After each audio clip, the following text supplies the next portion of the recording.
Hello everyone, welcome to channel learn with ease. आज का topic है इश्यू ऑफ डिबेंचर्स और हम सॉल्व करेंगे question number 20 chapter 9 TS Grewal की बुक से क्लास 12 अकाउंट्स।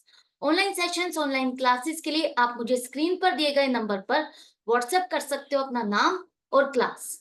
अगर आप टीएस ग्रेवाल के साथ साथ डीके गोयल बुक को फॉलो कर रहे हो तो चैनल की प्लेलिस्ट को क्लिक करो, आपको न्यू एडिशन के सॉल्यूशंस अपलोडेड मिलेंगे। साथ में ही कम्युनिटी सेक्शन में एमसीक्यूज मिलेंगे क्विज की फॉर्मेट में और एमसीक्यूज के सॉल्यूशंस शॉर्ट्स में।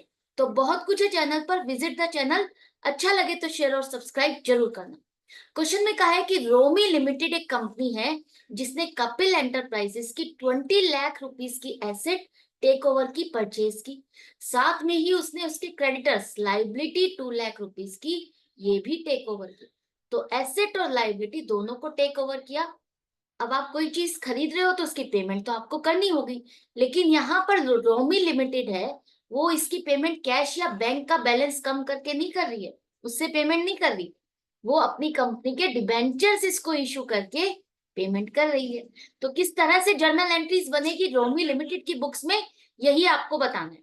तो सबसे पहले देखो, अगर आपने एसेट खरीदी तो आपकी बुक्स में एसेट्स ऐड हो जाएंगी। और एसेट्स कौन सी खरीदी, नहीं दी, नाम नहीं है, प्लांट है, बिल्डिंग है, लैंड है, कुछ नहीं लिखा, तो आप सीधा लिखो sundry assets account debit 20 lakh rupees. अब आपके पास जितनी एसेट थी उसमें 20 लाख रुपए की एसेट और ऐड हो जाएगी।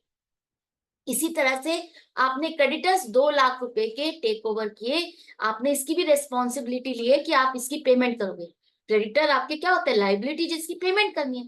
तो अब कपिल एंटरप्राइजेस की जगह किसको पेमेंट करनी है, रोमी लिमिटेड को। अगर रोमी लिमिटेड इसकी पेमेंट कर रही है कपिल एंटरप्राइजेस के बिहाफ पर, तो एक तरह से आपने 2 लाख रुपए उसको पे कर दिए। तो 20 लाख रुपए में से 2 लाख रुपए की तो ये पेमेंट हो गई। तो नेटवर्थ, नेट वैल्यू क्या रही, नेट एसेट्स क्या रही, 20 लाख माइनस लाइबिलिटी 2 लाख। आपको 18 लाख रुपीस की इसको पेमेंट करनी है कपिल एंटरप्राइजेस को, राइट। तो कपिल एंटरप्राइजेस को 18 लाख रुपीस की पेमेंट करने के लिए रोमी लिमिटेड बैंक से या कैश से तो पेमेंट कर नहीं रही, अपनी कंपनी के डिबेंचर्स इश्यू कर रही है। और एक डिबेंचर हमारा 100 रुपए की फेस वैल्यू का है, लेकिन 10% डिस्काउंट, मतलब 100 रुपीज का 10%, 10 रुपीज का डिस्काउंट आप इसको दे रहे हो। 90 रुपीज में आप इस डिबेंचर को इशू कर रहे हो, अलॉट कर रहे हो। मतलब अगर पब्लिक को आप इशू करते हो तो एक डिबेंचर खरीदने के लिए उसे 100 रुपीज नहीं, 90 रुपीज में कोई भी इस डिबेंचर को खरीद सकता है। माना जाएगा कि 100 रुपए आ चुके हैं, लेकिन देने उसको सिर्फ 90 रुपीज है। तो अगर इस हिसाब से कपिल एंटरप्राइजेस आपसे 18 लाख के डिबेंचर खरीदना चाहे तो उसको कितने डिबेंचर मिलेंगे, 18 लाख डिवाइडेड बाय 90 करोगे, 100 नहीं, क्योंकि आप 90 रुपए में अपनी चीज को बेच रहे हो। तो 18 लाख डिवाइडेड बाय 90 आपके पास आ गया 20,000 डिबेंचर्स, जो कि आप कपिल एंटरप्राइजेस को अलॉट करोगे। एंट्री क्या होगी, अब आप एक तरह से पेमेंट कर रहे हो, इसका अकाउंट खत्म कर रहे हो। तो कपिल एंटरप्राइजेस अकाउंट तो आप डेबिट कर दोगे 18 लाख से कि हम इसको पेमेंट कर रहे हैं। डिबेंचर आपने इशू किए 20,000, उसकी वैल्यू क्या है, 100 रुपीज। फेस वैल्यू से ही आप रिकॉर्ड करोगे, चाहे आपने डिस्काउंट दिया हो या प्रीमियम लिया हो, कुछ भी इससे मतलब नहीं है। डिबेंचर अकाउंट को तो अपने फेस वैल्यू से मतलब है कि फेस वैल्यू मेरी 100 रुपए की है, तो इसके हिसाब से लोन की अमाउंट हो गई आपकी 20 लाख रुपए की। टू 8% डिबेंचर्स आपके हो गए 20,000, 100 रुपीज के हिसाब से 20 लाख रुपीज के। 20 लाख रुपीज ये आपकी लोन अमाउंट है, ये माना जाएगा कि कपिल एंटरप्राइजेस ने आपको लोन दिया है। बेशक आपने 18 लाख रुपए की पेमेंट करनी थी, 18 लाख आप ये मान के चल रहे हो कि कपिल एंटरप्राइजेस ने आपको दे दिए। जो 2 लाख रुपए कम आप इससे ले रहे हो और 20 लाख की चीज दे रहे हो, तो वो 2 लाख का नुकसान आपका है। किसका, रोमी लिमिटेड का। 20 लाख की चीज को 18 लाख में दिया, 2 लाख का नुकसान discount on issue of debentures में आप डेबिट करोगे। अब इस चीज को तरीके से समझो, समझो कि ये पेमेंट हुई तो किस तरह से हुई, हम इसको पेमेंट कैसे मानेंगे। एक आपने एसेट को खरीदा, एसेट को खरीदा, लेकिन साथ में ये लाइबिलिटी भी आ गई। डिबेंचर्स क्या है, लोन अकाउंट है जिसकी आपको पेमेंट करनी है, आज नहीं तो कल। 5 साल बाद पेमेंट करोगे। 18 लाख की जगह अब आपको 20 लाख रुपए पेमेंट करने हैं, साथ में इंटरेस्ट भी मिलेगा कपिल एंटरप्राइजेस को। तो कपिल एंटरप्राइजेस से आपने जो एसेट खरीदी उसकी पेमेंट आप एकदम से नहीं कर रहे कैश में, आप उससे एक टाइम पीरियड मांग रहे हो कि मैं इतने टाइम के बाद पेमेंट कर दूंगा, इसलिए हम उसको क्या कह रहे हैं, लोन अकाउंट। डिबेंचर एक तरह से क्या, आप उसको एक रिटर्न नोट दे रहे हो कि मैं आपको इतने सालों बाद पेमेंट कर दूंगा, इतने रुपए पेमेंट करूंगा। तो डिबेंचर्स जो आपने एक तरह से एक्सचेंज किया, आपने उससे एसेट ली और उसने आपसे डिबेंचर्स लिए। हम कह तो रहे हैं ये एक्सचेंज हो गया, एक तरह से इन काइंड हमने आपस में एक्सचेंज कर लिया, लेकिन एसेट के बदले ये जो लोन है इसकी पेमेंट आप बाद में करोगे। तो जो आपके दिमाग में डाउट रहता है ना कि पेमेंट कैसे हुई, ये तो डिबेंचर है, ये तो लोन है, लोन की तो हमें पेमेंट करनी होती है, बिल्कुल डेफिनेटली करेक्ट है, लोन की हमें पेमेंट करनी है जिसकी हम पेमेंट करेंगे। क्लास 11 में आपने बीआर और बीपी का चैप्टर पढ़ा था, बिल ऑफ एक्सचेंज, जिसमें क्रेडिटर को अगर आप एक नोट लिख के दे देते हो कि मैं 30 दिन बाद पेमेंट करूंगा, 60 दिन बाद पेमेंट करूंगा, तो उसमें आप क्या मांगते हो, उससे एक टाइम पीरियड मांगते हो कि मैं इतने टाइम के बाद पेमेंट कर दूंगा।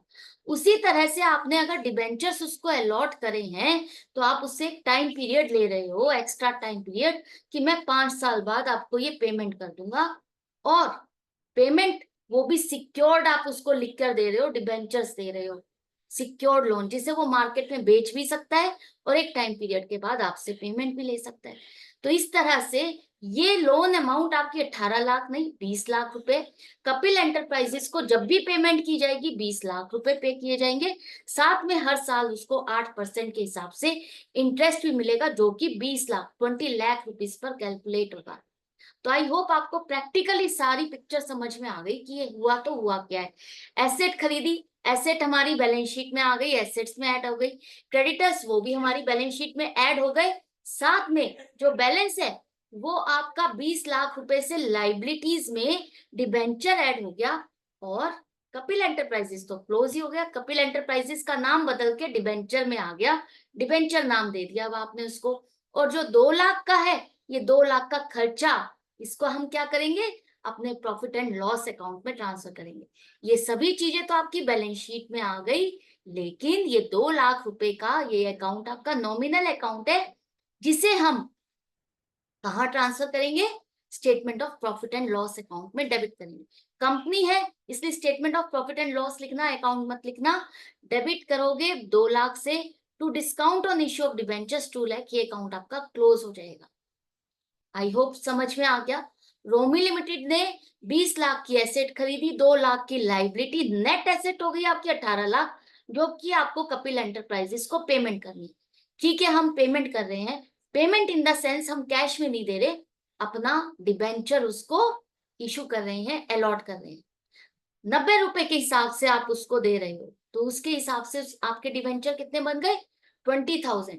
अगर प्रीमियम होता तो हम उसी हिसाब से उसकी वैल्यू लगाते, तो डिबेंचर्स, नंबर ऑफ डिबेंचर्स कम हो जाते। अगर डिस्काउंट होता है तो नंबर ऑफ डिबेंचर्स ज्यादा हो जाते हैं, बढ़ जाते हैं। तो आपके 20,000 डिबेंचर्स आपने उसको अलॉट किए, ये माना जाएगा कि लोन आपके पास 20 लाख रुपए का है कपिल एंटरप्राइजेस का। कपिल एंटरप्राइजेस आपको 1 रुपया भी नहीं दे रहा, बल्कि आप उसको जब रीपे करोगे तो 20 लाख रुपए रीपे करोगे। एक तरह से कपिल एंटरप्राइजेस आपको 1 रुपया भी नहीं दे रहा, और ना ही आप उसे 1 रुपया भी दे रहे हो। आज की डेट में आपने एसेट जो खरीदी उसके लिए आपने कपिल एंटरप्राइजेस को 1 रुपया भी नहीं दिया है आज की डेट में। लेकिन ये जो डिबेंचर है ये एक तरह से लोन है, जो कि आप फ्यूचर में जा करके 5 साल बाद 6 साल बाद उसको ये पेमेंट करोगे। ये खर्चा है, ये खर्चा हमने अपने प्रॉफिट एंड लॉस अकाउंट में ट्रांसफर कर दिया। तो आई होप आपको अच्छे से समझ में आ गया है कि हमने ये किस तरह से पेमेंट की। इसी तरह से कनेक्टेड रहो, सीखते रहो, समझते रहो। मिलते हैं नेक्स्ट वीडियो में नेक्स्ट क्वेश्चन के साथ। Goodbye and take care.